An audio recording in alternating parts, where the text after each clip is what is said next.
This is CBS 4 News.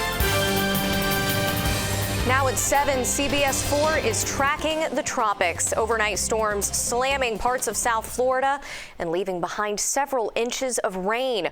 Cars stranded in the middle of the road as drivers try to make it through the floodwaters. We take a live look at real-time radar and what a difference 12 hours makes. After spending most of the morning under a tropical storm warning and flash flood warning, South Florida is in the clear, at least for now. Thank you for joining us. I'm Carly Barnett. Tonight, CBS 4 has team coverage of the early weekend storms from Broward to Miami-Dade. We're taking a live look at all of the hardest hit areas. So this is a live look across South Florida right now, much of it looking nice, but a flash flood warning was issued for Broward County. So for more on that, let's send it over to CBS 4 meteorologist Jennifer Correa. Jen. Turning now to a look at the toll the storms took across South Florida neighborhoods.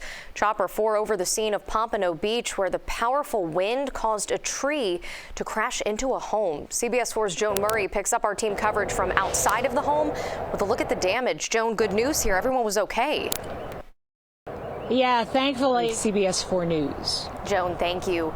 Hollywood was also hit hard. Floodwaters not going down easy in many spots. From Chopper 4, we spotted people wading in the high water and water bubbling up from a drain in another area. Now remember, if your neighborhood is flooded, officials warn you to stay out of the water because you never know what danger could be lurking underneath. Our team coverage continuing tonight with a look at the very personal toll the rising waters took on some families. Let's send it over to CBS 4's Ashley Dyer. She's been all across South Florida today, but she is live for us in Miami Beach now. So Ashley, how's it looking out there since the last time we talked to you an hour ago? Carly, we're seeing slight improvements here at CBS 4 News.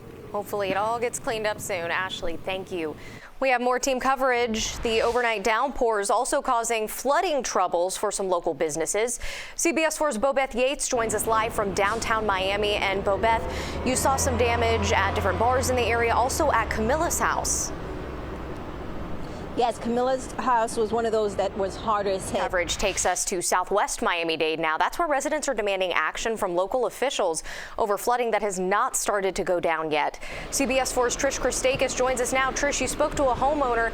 They say the flooding hasn't been this bad there since Hurricane Katrina. That was back in 2005. Yeah, Carly, and they're not exaggerating. They're fresh to you. We don't need any more headaches. Trish, thank you for that advice. Now, if you're experiencing any flooding in Miami-Dade County, you are asked to report it by calling 311 or 305-468-5900. And if you see news or weather happening, take a picture and send it to us. Our email is cbs4pics@cbs.com. You may see those pictures on TV or online. We're staying on top of breaking news. A no swim advisory has been issued in Miami-Dade County because of possible water contamination associated with all that rain that we saw. So take a look at your screen. This is the area that's impacted from Bill Baggs State Park north to the Venetian Causeway between the mainland and the beaches.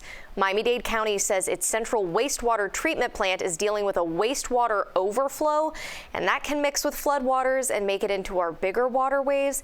And we're going to let you know when that advisory is lifted. To a lot more sunshine for your Sunday with highs in the low 90s. We will take some more sunshine. Jen, thank you. Well, as soon as the skies cleared, we launched Chopper 4 to take a look at some of South Florida's most flooded neighborhoods. Here's a look at some of what we saw. Our tour starting in Pompano Beach. It's the first of many places we found cars and trucks trying to navigate flooded streets. Within minutes, we spotted a pump station pushing out that excess water. Over in Melrose Park, we saw trucks removing water from Southwest 29th Avenue. In Davie, it was tractor trailers navigating the high waters. There were flooded parking lots in Aventura and streets making for slower than normal travel by City Place in Doral. Northwest 79th Avenue on the east side of the city lived up to its reputation for flooding. The clouds and rain gave way to this sight that never gets old, downtown Miami drying out after a long 24 hours. By the Frost Science Museum downtown, we saw a pump station set up near a stranded car. By 3:30 in the afternoon, the streets of Brickell Avenue were again dotted with pedestrians and cars, instead of lined with floodwaters covering the crosswalks. The parking lot at Southland Mall was still showing signs of heavy rainfall, but a tour of Cutler Bay, Palmetto Bay, and Pinecrest all showed good news: dry streets. Our final stop, Miami Beach, where the typically flooded 5th and Alton is dry as can be Saturday afternoon. But by Miami Beach Senior High School, we did find some flooded neighborhood streets. The current visible from the air. Also visible, this driver dealing with what so many are dealing with Saturday, a stalled car on Prairie Avenue needing to get away from the floodwaters. CBS 4 News will be right back. Finally tonight, some South Florida residents making the most of it. Despite today's flooding, this man thought it was the perfect opportunity to go for a little bike ride, and as you can see, his pup wasn't far behind. I don't think it was that dog's first time on a boogie board either. He looked very comfortable doing that. That's our news for now. We'll see you at 11.